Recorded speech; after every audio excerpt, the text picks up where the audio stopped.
नमस्कार मित्रांनो, मी शुभम पवार. मित्रांनो, 12वीला जर तुम्हाला डी फार्मसीला ॲडमिशन घ्यायचं असेल, म्हणजेच डिप्लोमा इन फार्मसीला ॲडमिशन घ्यायचं असेल, तर त्यासाठी ऑनलाईन ॲप्लिकेशन फॉर्म जे आहेत ते सुरू झालेले आहेत. हाच डी फार्मसीचा ॲडमिशन फॉर्म नक्की कसा भरायचा, A to Z step by step process तुम्हाला या व्हिडिओमध्ये मी लाईव्ह करून दाखवणार आहे. तर व्हिडिओ नक्की शेवटपर्यंत पहा. चॅनलवरती पहिल्यांदा आला असाल तर चॅनलला सबस्क्राईब करून ठेवा. अशाच नवनवीन व्हिडिओज तुम्हाला भेटत राहतात. तर चला मित्रांनो, व्हिडिओ सुरू करूयात.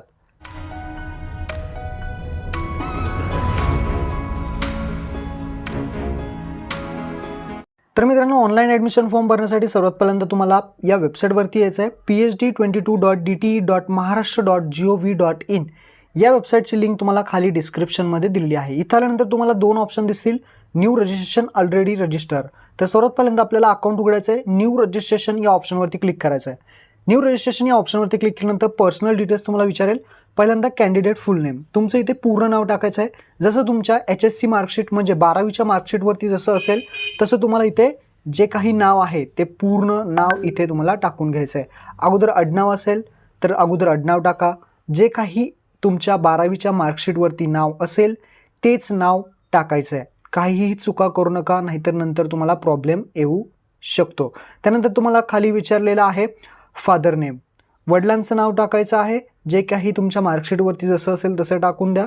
त्यानंतर आईचं नाव विचारलेलं आहे, आईचं नावसुद्धा तुम्हाला टाकायचं आहे. फादर नेम, मदर नेम टाकल्यानंतर इथं लिंग निवडायचं आहे, फिमेल मेल जे काही असेल ते. त्यानंतर तुमची डेट ऑफ बर्थ विचारली आहे. तुमच्या डॉक्युमेंट्सवरती जशी जन्मतारीख असेल, जशी डेट ऑफ बर्थ आहे तशीच डेट ऑफ बर्थ इथे तुम्हाला टाकून घ्यायची आहे. त्यानंतर तुम्हाला रिलिजन विचारलं आहे, म्हणजेच तुमचा धर्म कोणता, हिंदू, मुस्लिम, ख्रिश्चन जे काही असेल तुम्ही इथे सिलेक्ट करू शकता. त्यानंतर रिजन तुमचं ग्रामीण भागातून येत आहे का शहरी भागातून येत आहे ते सिलेक्ट करायचं आहे. त्यानंतर मदर टंग लँग्वेज म्हणजेच आपली मातृभाषा कोणती आहे ते सिलेक्ट करायचं आहे.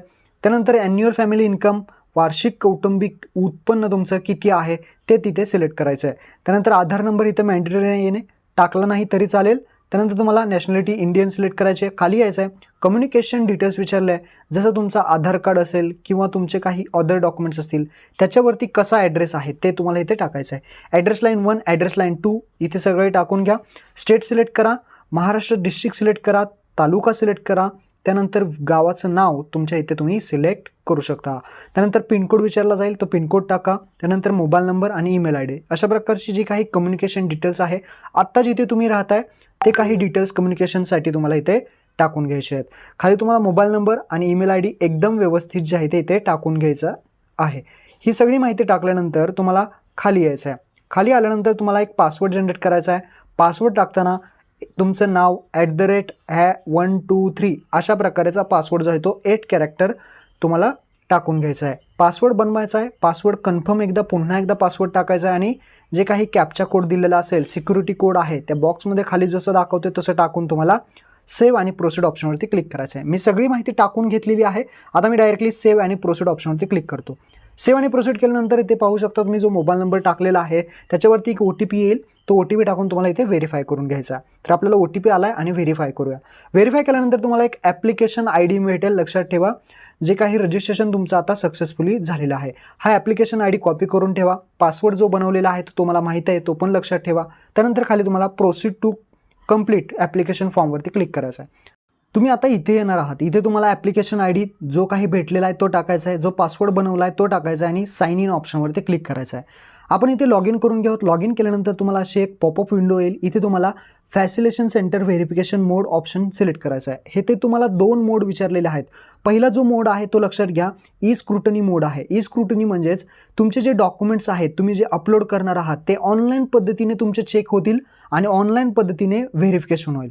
दुसरा ऑप्शन आहे फिजिकली स्क्रुटनी मोड. फिजिकली म्हणजे तुम्हाला तुमचे जे काही डॉक्युमेंट्स अपलोड करणार आहात ते डॉक्युमेंट्स घेऊन जे शेजारील फॅसिलेशन सेंटर्स असतात त्या सेंटर्समध्ये जाऊन तुम्ही डॉक्युमेंट व्हेरिफिकेशन करून घेऊ शकता. मी पहिला ऑप्शन सिलेक्ट करणार आहे, E scrutiny mode and proceed या ऑप्शनवरती क्लिक करायचं आहे. पहिल्या ऑप्शनने लक्षात ठेवायचं आहे, तुम्हाला कुठेही जायची गरज नाही. तुमचं ऑनलाईन पद्धतीने सगळे डॉक्युमेंट्स चेक होणार आहेत. पहिल्या ऑप्शनवरती क्लिक केल्यानंतर इथे तुम्ही पाहू शकता अशा प्रकारची माहिती ओपन होईल. सगळी माहिती तुम्ही एकदा वाचून घ्या. सगळी माहिती वाचल्यानंतर खाली यायचं आहे. खाली तुम्हाला एक स्टेप नंबर फर्स्ट जी आहे ती आपली कंप्लीट झालेली दिसेल.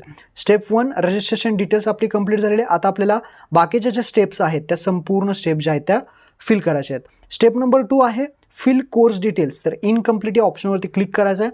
इनकम्प्लीट या ऑप्शनवरती क्लिक केल्यानंतर तुमच्यासमोर कोर्सची डिटेल्स विचारेल, जसं की तुम्ही कशासाठी अप्लाय करणार आहात. तर तुम्ही कोणता अर्ज करू इच्छित आहे तो पदविका अभ्यासक्रम निवडायचा आहे. फार्मसीसाठी, हॉटेल मॅनेजमेंटसाठी का सरफेस कोटिंग टेक्नॉलॉजीसाठी, जे काही 3 ऑप्शन आहेत त्याच्यामध्ये तुम्ही ऑप्शन सिलेक्ट करू शकता. आम्ही फार्मसी सिलेक्ट करतोय, आपण फार्मसीसाठी फॉर्म भरतोय. त्यानंतर तुम्हाला सेव्ह आणि प्रोसीड करायचं आहे. सेव्ह आणि प्रोसीड केल्यानंतर तुम्हाला इथे claim your type of candidate टाईपचे डिटेल्स विचारणार आहेत. आता इथे नीट वाचून घ्यायचं आहे, तुम्ही कोणत्या कॅटेगरीमध्ये तुम्ही येत आहे, जे काही टाईप आहेत त्या कोणत्या टाईपमध्ये येत आहे. तर इथे सगळे ऑप्शन दिलेले आहेत. कॅन्डिडेट पासिंग HSC, तुम्ही HSC पास इथेच झालेले आहात आणि महाराष्ट्र स्टेटमध्येच तुमचे डोमिसाईल आहे, तर इथे पहिलं ऑप्शन सिलेक्ट करायचं आहे. दुसरं ऑप्शन आहे candidate who does not fail in type ए, जर तुम्ही टाईप एमध्ये बसत नसाल आणि तुमच्या आई किंवा वडिलांकडे डोमिसाईल सर्टिफिकेट असेल तर तुम्ही इथे टाईप बी हा ऑप्शन सिलेक्ट करू शकता. तर नॉर्मली जे फ्रेशर्स आहेत आपल्या महाराष्ट्रामध्ये राहतात ते टाईप एमध्ये येतात, पण जे काही बाहेरून शिकलेलं असतात त्यांच्याकडे फादर किंवा मदरचं जे काही डॉक्युमेंट्स असतील म्हणजे सर्टिफिकेट डोमिसाईल सर्टिफिकेट असेल ते टाईप बीमध्ये येतात. असे ऑप्शन भरपूर दिलेले आहेत, ते तुम्ही नीट ट्रान्सलेट करून वाचून घेऊ शकता. मी पहिला ऑप्शन जे आहे ते सिलेक्ट केलेला आहे. महाराष्ट्र टाईप ए हा जास्त करून ऑप्शन जे आहे ते इथे शिकलेली जे महाराष्ट्रामध्ये स्टेटमध्ये शिकलेली आहेत त्यांनी टाईप ए जो आहे तो इथे सिलेक्ट करायचा आहे. हे सगळं वाचून घ्यायचं आहे. खाली आल्यानंतर सेव्ह आणि प्रोसीड करायचं आहे. त्यानंतर तुम्हाला डोमिसाईल डिस्ट्रिक्ट डिटेल्स विचारतील, म्हणजे तुमचं डोमिसाईल इथलं आहे का, कुठल्या राज्याचं डोमिसाईल आहे. त्यानंतर तुम्हाला इथे विचारतं उमेदवारांनी 12वी उत्तीर्ण केलेलं देत असलेला जिल्हा निवडायचा आहे. आता जे काही तुमची 12वी कुठून तुम्ही दिलेली आहे तो जिल्हा, उमेदवारांनी 12वी उत्तीर्ण झालेली देत असलेला तालुका, तुम्ही 12वी कुठे उत्तीर्ण झाला, तालुका असेल, जिल्हा असेल, गाव असेल, ते तुम्हाला इथे 12वीची माहिती सिलेक्ट करायची आहे. समजा तुम्ही एका दुसऱ्या जिल्ह्यामध्ये राहता पण तुम्ही दुसऱ्या जिल्ह्यामध्ये 12वी पास केली असेल तर त्या 12वीची जे काही जिल्हा असेल, तालुका असेल त्या कॉलेजचा ते तुम्हाला द्यायचं आहे. त्यानंतर कॅटेगरी डिटेल्स विचारत आहे, म्हणजेच आपला प्रवर्ग निवडायचा आहे. प्रवर्ग काय असेल, ओपन SC ST, जे काही VJNT OBC जे काही असेल ते तुम्हाला द्यायचं आहे. जर तुम्ही OBCमध्ये असाल तर तुम्हाला जी काही जात आहे, जी काही कास्ट आहे ती कास्ट निवडायची आहे. तुम्ही अदर कोणत्या कॅटेगरीमध्ये असाल ती कॅटेगरी इथे तुम्हाला निवडायची आहे. कास्ट विचारली जाईल, कास्ट निवडायची आहे. त्यानंतर नॉन क्रिमिनल सर्टिफिकेट आहे का तुमच्याकडे, तर इथे असेल तर इथे अवेलेबल करा, जास्त करून अवेलेबल करा. जर तुमच्याकडे लक्षात ठेवा नॉन क्रिमिनल सर्टिफिकेट नसेल तर तुम्हाला ओपनमधून जे आहे ते ग्राह्य धरलं जातं. तर तुमच्याकडे अवेलेबल अँड नॉट रिसिव्ड असा एक ऑप्शन आहे. जर तुम्ही ॲप्लाय केलं असेल आणि तुम्हाला एक ॲप्लिकेशनची रिसिप्ट भेटली असेल माही सेवा केंद्रामधून, त्या रिसिप्टचं इथे माहिती तुम्ही टाकू शकता. जसं की अर्जाचा क्रमांक असेल म्हणजे ॲप्लिकेशन नंबर, नॉन क्रिमिनल कधी काढायला टाकले ते टाकू शकता. पण जर तुम्ही नॉट ॲप्लाय केलं तर लक्षात ठेवायचं आहे की तुम्हाला ओपनमधून घेतलं जाणार आहे, लक्षात ठेवायचं आहे. तर अवेलेबल करू शकता आणि सेव्ह आणि प्रोसीडवरती क्लिक करायचं आहे. त्यानंतर तुम्हाला इथे स्पेशल रिझर्वेशन डिटेल्स विचारेल, म्हणजेच जर तुम्ही इथे दिव्यांग असाल, अपंग असाल, कशामध्ये अपंग आहे ते तुम्हाला कॅटेगरी सिलेक्ट करायची आहे. जर अपंग नसाल तर नॉट ॲप्लिकेबल ठेवायचं आहे. खाली यायचं आहे पालक संरक्षण सेवेत असल्यास पर्याय निवडायचा आहे, म्हणजेच डिफेन्समध्ये जर येत असेल तर तुम्ही इथे सिलेक्ट करू शकता, नसेल तर नॉट ॲप्लिकेबल. त्यानंतर खाली तुम्हाला विचारतं आहे TFWS म्हणजेच ट्युशन फी वेलफेअर स्कीम, म्हणजे जे काही ट्युशन फी आहे त्याच्यामध्ये तुम्हाला कन्सेशन भेटतं, म्हणजे फी माफी योजना असते, त्याच्यामध्ये तुम्हाला भाग घ्यायचा आहे का, तर येस ऑप्शनवरती क्लिक करायचं आहे. खाली आल्यानंतर ऑर्फन डिटेल्स विचारेल, तर लक्षात ठेवायचं आहे की जर तुम्ही येस केलं TFWS जर तुम्ही येस केलं तर तुम्हाला 8 लाखाच्या आतमधलं इन्कम सर्टिफिकेट असणं गरजेचं आहे. 8 लाख इन्कमच्या कमी, 8 लाखापेक्षा कमी असलेलं इन्कम सर्टिफिकेट तुम्हाला लागणार आहे. त्यानंतर ऑर्फन डिटेल्स म्हणजे जर तुम्ही अनाथ आहात का, अनाथ असाल तर येस करा, अन्यथा नो करा. अनाथ असाल तर त्या संस्थेचं नाव तुम्ही टाकू शकता. त्यानंतर मायनॉरिटीमध्ये येता का तुम्ही, मायनॉरिटी कॅटेगरीमध्ये येत असाल तर तुम्ही कोणत्या कॅटेगरीमध्ये त्या रिलिजन असेल किंवा लॉजिस्टिक असेल ते सिलेक्ट करू शकता. मी दोन्ही नो केले. त्यानंतर सेव्ह आणि प्रोसीड ऑप्शनवरती क्लिक करायचं आहे. TWF स्कीमचा जर भाग घ्यायचा असेल तर 8 लाखाच्या आतमधलं तुमच्याकडे सर्टिफिकेट, इन्कम सर्टिफिकेट असणं गरजेचं आहे. त्यानंतर तुम्हाला इथे SSC ऑर इक्विव्हॅलंट डिटेल्स, जे काही 10वी झाली असेल, डिप्लोमा झाला असेल ती माहिती तुम्हाला इथे टाकायची आहे.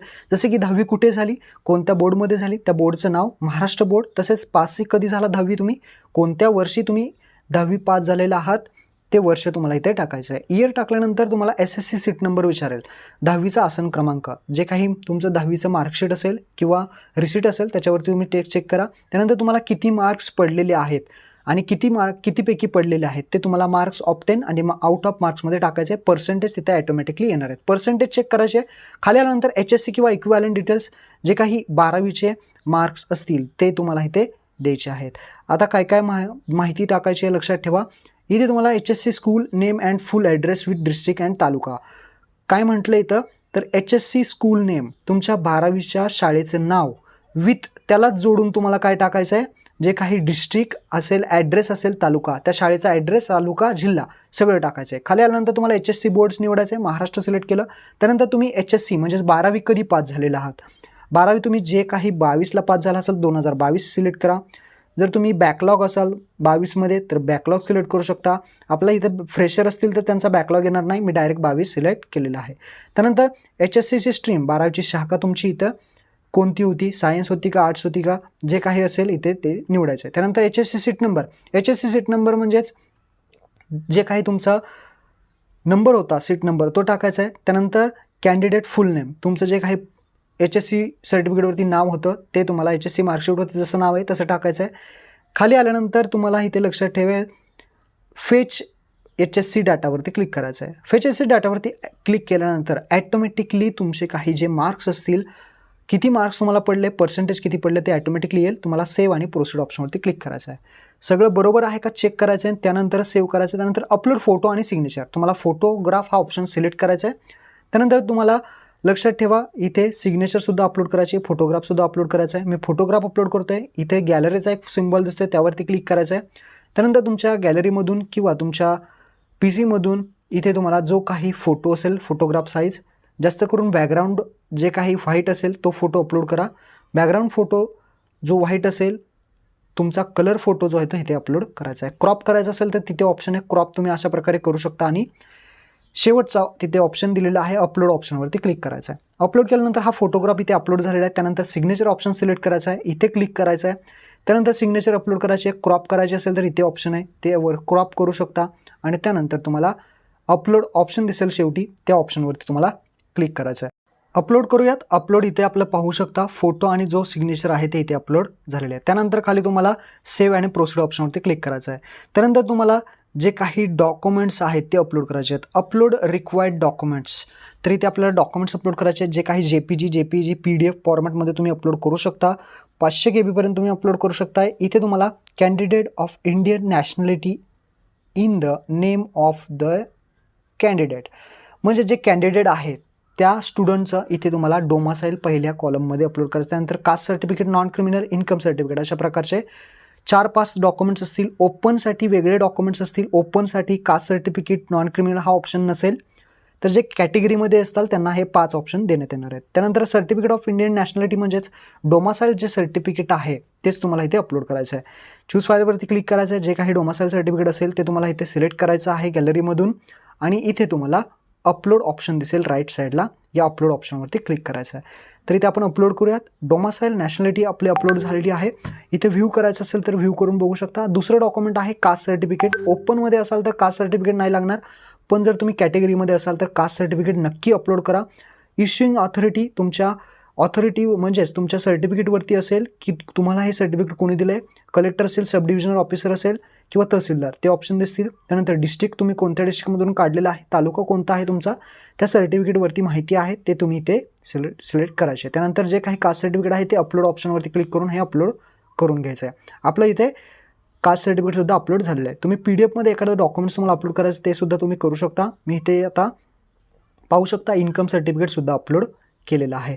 त्यानंतर नॉन क्रिमिनल असेल, नॉन क्रिमिनल अपलोड करा. त्यानंतर इथे शेवटचे डॉक्युमेंट्स आहे जे काही SSCची मार्कशीट आहे, म्हणजेच इथे मार्कशीट नाही सॉरी, तुम्हाला पासिंग सर्टिफिकेट अपलोड करायचं आहे. SSC सोबत एक तुम्हाला सर्टिफिकेट भेटतं, ते सर्टिफिकेट तुम्हाला अपलोड करायचं, ज्यावरती डेट ऑफ बर्थ असते तेच सर्टिफिकेट तुम्हाला अपलोड करायचं. ते सर्टिफिकेट अपलोड केल्यानंतर सेव्ह आणि प्रोसीड केल्यानंतर इथे तुम्हाला आता पेमेंट करायचं आहे, म्हणजेच फीज भरायची आहे. 300 रुपये फीज कॅटेगरीसाठी आहे. तुम्ही जर ओपन कॅटेगरीमध्ये असाल तर त्यांना इथे जास्त फी राहणार आहे. तर इथे फीज सिलेक्ट करायची आहे. लेफ्ट साईडला सिलेक्ट करून तुम्हाला प्रोसीड टू पे या ऑप्शनवरती क्लिक करायचं आहे. अशा प्रकारे तुम्हाला हा संपूर्ण फॉर्म भरायचा आहे आणि हा शेवटी तुम्हाला पेमेंट करायचा आहे.